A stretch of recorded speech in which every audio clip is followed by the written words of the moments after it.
Kemudian juga untuk BMG kami usulkan untuk memperbanyak pemasangan jaringan strong motion acceleration. Jadi sangat kritis Pak kita untuk memiliki jaringan strong motion accelerogram karena ini sangat membantu dalam memperkirakan goyangan yang terjadi. Ini kita sangat kritis di mana memang BMG sudah memasang dan akan masang 1.500 dalam 5 tahun ke depan Pak ya. Tetapi kalau kita lihat Tokyo saja itu ada ribuan Pak, satu Tokyo Pak. Nah jadi memang ya tadi mau ke Haiti atau mau ke Chili. Nah, jadi memang kita lihat bahwa kita daerah yang sangat rawan gempa Pak, tapi sangat di satu sisi banyak sesar yang belum kita ketahui, kita memiliki sangat terbatas informasi. Nah karena itu memang perlu adanya goodwill dari pemerintah. Kemudian yang juga kami sampaikan adalah usulan kami adalah perlu membuat peta mikrozonasi. Kalau tadi peta kami adalah makrozonasi, maka apa yang dinamakan dengan mikrozonasi adalah misalkan mikrozonasi Jakarta. Jakarta itu kita bikin peta, kita mikrozonasi lagi dengan memperhitungkan kondisi tanah. Karena kalau peta tadi kan baru di batuan dasar. Nah, Jakarta misalkan kita plot di Jalan Jenderal Sudirman, utara, selatan, itu pun akan berbeda. Gunanya apa? Gunanya adalah untuk mengetahui, misalkan kita lihat di sini, adalah ini misalkan ini di Turki. Turki itu telah kota-kota besar melakukan mikrozonasi. Misalkan di kota ini Istanbul ini, ada juga Ankara.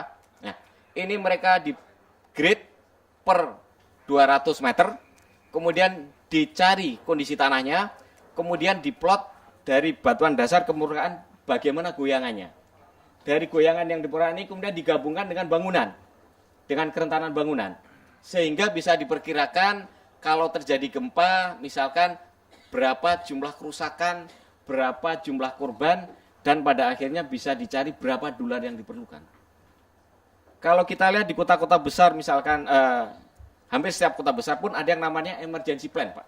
Nah, kita ibu kota negara, ibu kota yang dimana investasi sudah ratusan triliun untuk bangunan, itu kita belum memiliki mikrozonasi seperti ini sangat mutlak. Bahkan ada yang namanya emergency plan, misalkan ada kejadian gempa.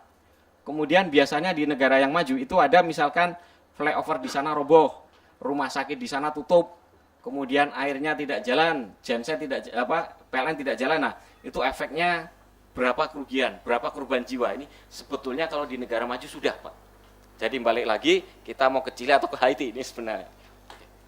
Kemudian kalau kita lihat lagi, tadi kami sampaikan bahwa adanya perlu studi mengenai sesar aktif, bagaimana Amerika melakukan studi sesar aktif. Ini untuk lokasi-lokasi yang dicurigai adanya sesar aktif, ini dilakukan penggalian trenching seperti ini Pak. Ini kiloan ini, puluhan kilo.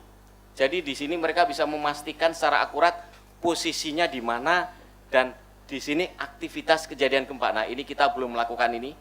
Sementara kita masih banyak yang tersembunyi. Nah, jadi memang perlu adanya goodwill dari pemerintah, Pak. Dengan kondisi gempa seperti ini memang harus ada effort yang dikeluarkan. Kemudian tadi perlu kami sampaikan juga bahwa Jakarta ini kita perlu melakukan mikrozonasi. Jangan sampai kita mendapatkan kasus seperti Mexico City. Mexico City gempanya cukup jauh, jaraknya 200 kilo.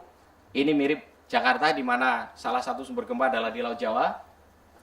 Tetapi karena kondisi tanahnya lunak, seperti di Jakarta Utara, maka kalau yang terjadi percepatan waktu Mexico City di batuan dasar X, ini sama dengan di peta, yang terjadi di permukaan menjadi 5 kali X, menjadi 5 kali, yang sampai di bangunannya percepatannya menjadi 21 kalinya. Nah, ini kita memiliki fenomena yang mirip, Pak. Di mana ada kondisi tanah lunak di Jakarta yang perlu kita petakan.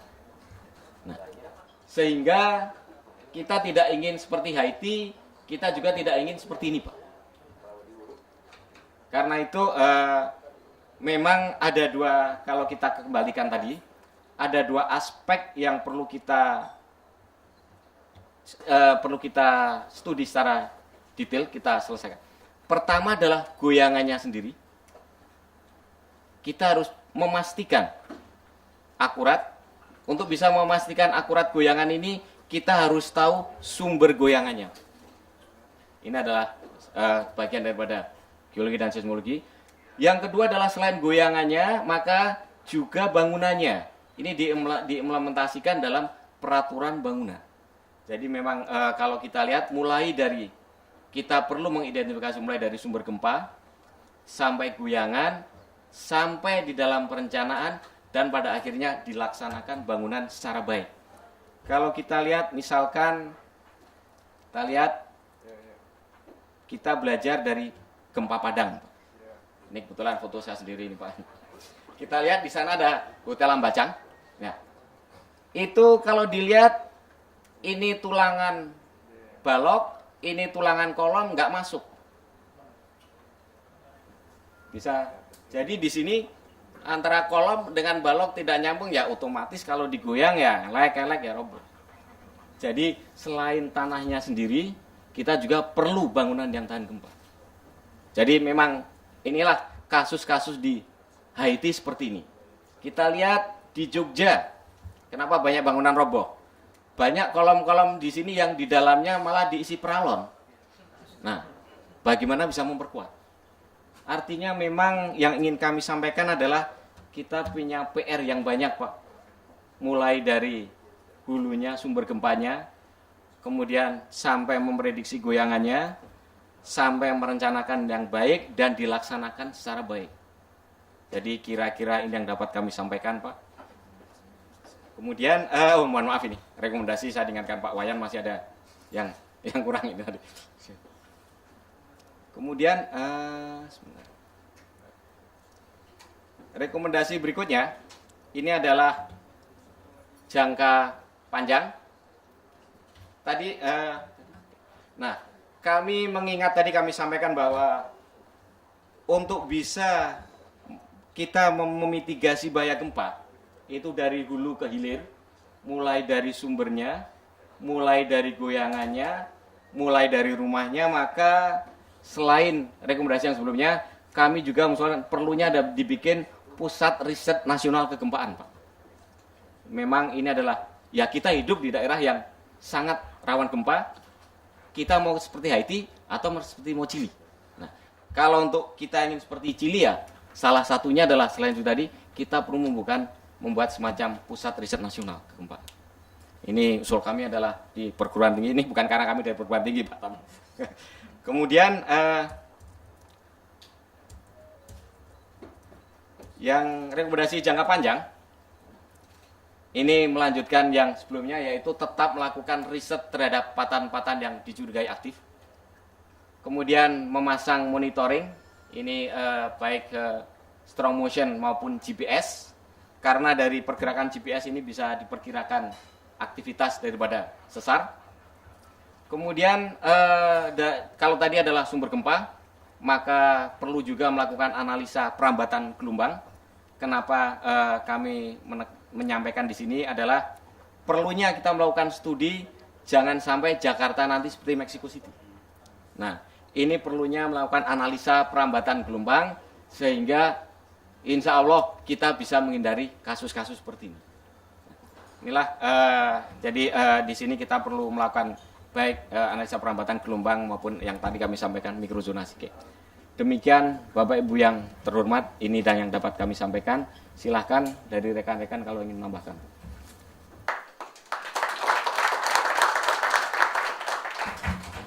Saya persilakan untuk tim 9 lainnya.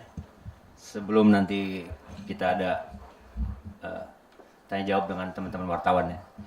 Saya persilakan.